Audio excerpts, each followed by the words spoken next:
چند ہی مہینوں میں ماہ مبارک رمضان آنے والا ہے. اب آپ فلسفہ سمجھیے.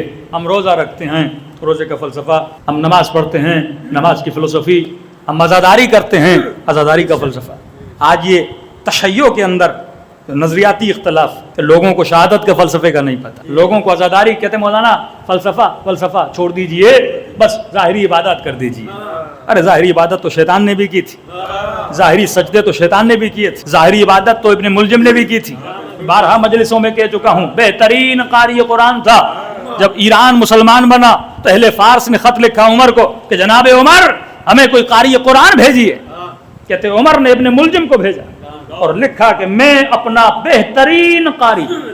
قرأت ایسی جب قرآن پڑھتا تو گلیوں میں لوگ کھڑے ہو جاتے تھے، رقت اتنی کہ لوگوں کی آنکھوں میں آنسو آ جاتے تھے. آواز کا اچھا ہونا کسی کی تقوی کی نشانی نہیں ہے. آواز کا بہتر ہونا انسان کے عمل کی نشانی نہیں ہے. اور یہی ابن ملجم قاتل امیر المؤمنین بنا. تو میرے عزیز اصل کیا چیز ہے؟ فلسفہ عبادت. ہم عزاداری کریں پر فلسفے کا پتہ نہ ہو، مجلسیں پڑھیں فلسفے کا پتہ نہ ہو، روزہ رکھیں فلسفے کا پتہ نہ ہو، جھولا اور زلجنا نکالیں فلسفے کا پتہ نہ ہو، لاکھوں کی تعداد میں جلوس نکالیں فلسفے کا پتہ نہ ہو. جب تک عزاداری کا فلسفہ، یعنی یہ عزاداری جب تک سوسائٹی کو فائدہ نہیں دیتی، یہ مجلس جب تک سوسائٹی کو فائدہ نہ پہنچائے، یہ چیزیں جب تک قوم امت کو واحد نہ کریں تب تک کوئی فائدہ نہیں ہے. پھر ہمارے اندر اور بت پرستی میں کوئی فرق نہیں ہے. بت شاعر اللہ، آپ لاکھ حج کرو لیکن طواف کے فلسفے کو نہ سمجھو. یہاں سے جاؤ شیطان کو کنکر مار کے آؤ اور شیطان بھی ہنسے کہ خود شیطان مجھے آ کے شیطانی کے کنکر مار رہا ہے. یہ فلسفہ ہے کہ کنکر کیوں مار رہے ہو. اللہ بتانا چاہتا ہے اگر شیطان صفت بنو گے مرنے کے بعد برزخ میں اسی طرح تجھے پتھر ماروں گا. یہ شیطان کی سزا ہے. اور اگر تو بھی شیطان بن گیا تیری سزا بھی یہ ہے. ارے ساتھ چکر لگاتے ہو ایک پتھر کے گھر کے. ہندو بھی پوچھ سکتا ہے نا کہ میں بت پرس بنا. بت کس کا؟ پتھر کا. اور ہم جتنے بھی اعمال حج ہیں سارا پتھر ہے بیچ میں. طواف کرو پتھر کا گھر، حجر اسود چومو پتھر کا، صفا و مروہ کے بیچ میں دوڑو دونوں پہاڑیاں پتھر کی. ہندو پوچھے گا نا میں کافر بنا تو مسلم بنا اور تمہاری ساری عبادتیں پتھروں کے چکر میں.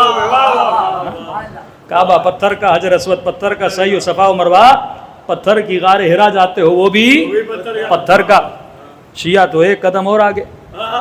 ہم تو کربلا جائیں چاندی بھی چومیں، ہم سونا بھی چومیں، لکڑی کا جھولا بنائیں وہ بھی چومیں، لکڑی کا علم بنائیں وہ بھی چومیں. بھائی جب تک فلسفہ بیچ میں نہیں تو بت پرستی ہے. فلسفہ نکالو گے تو ہم بھی بت پرست ہیں.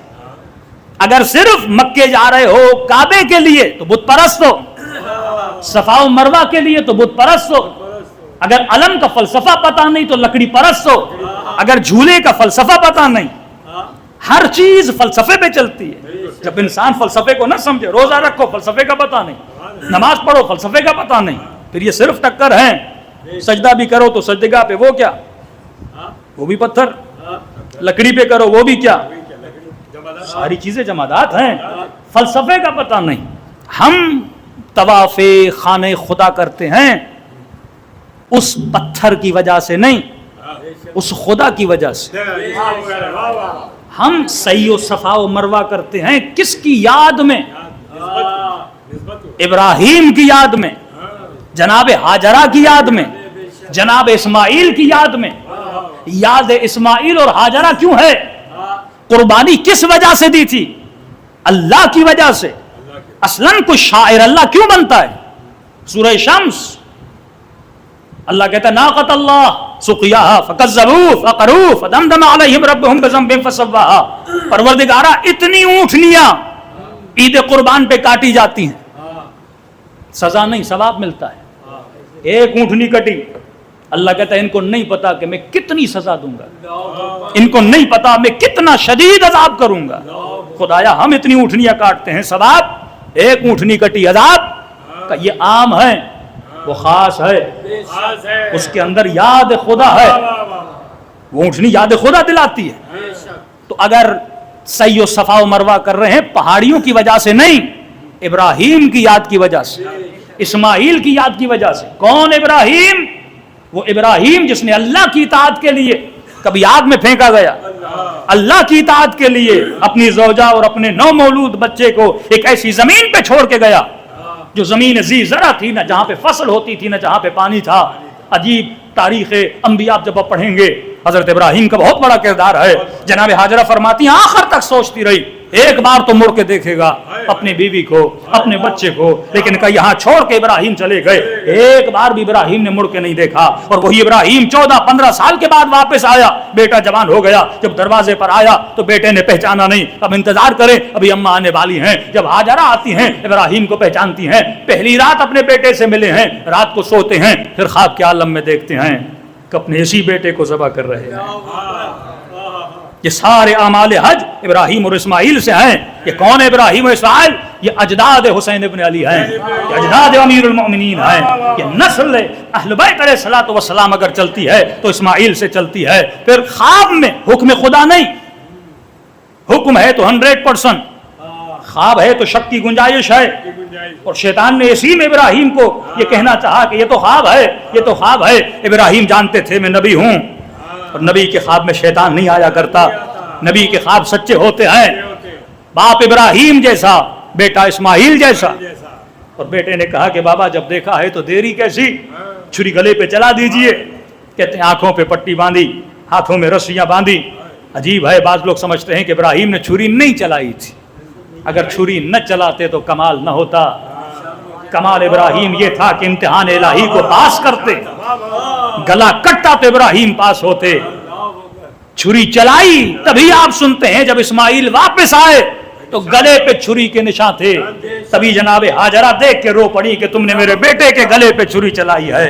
کہتے ہیں جب چھری چلاتے تھے چلی لیکن گلا کٹا نہیں، دوبارہ چھری چلائی گلا نہیں کٹا، تیسری بار کہتے جلال میں آ گئے ابراہیم، اور ابراہیم نے چھری کو پتھر پہ مارا، کہے چھری نافرمانی کیوں کر رہی ہو، اللہ کا حکم ہے کہ بیٹے کا گلا کاٹوں۔ کہتے بے زبان چھری سے آواز آئی، ابراہیم کروں تو کیا کروں، خلیل کہتا ہے کاٹو، جلیل کہتا ہے نہ کاٹو۔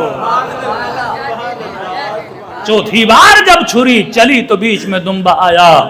ابراہیم نے نیت، اور اللہ کس کو دیکھتا ہے؟ نیت کو دیکھتا ہے۔ ابراہیم نے اللہ کی اطاعت میں بیٹا تک قربان کر دیا، بیوی تک قربان کر دی، اپنے جسم کو آگ میں پھینک دیا۔ اے خدا یہ جسم تیری راہ میں قربان ہوتا ہے تو ہو جائے۔ تو اللہ نے کہا یاد ابراہیم ہوگی تو یاد خدا زندہ رہے۔ آج تک خدا تو زمین پہ نہیں آیا کہ بولے کہ مجھے سجدہ کرو۔ یہ سارا دین قائم ہے تو انبیاء کی تعلیم کی وجہ سے، تو نبی کی یاد میں اللہ کی یاد ہے۔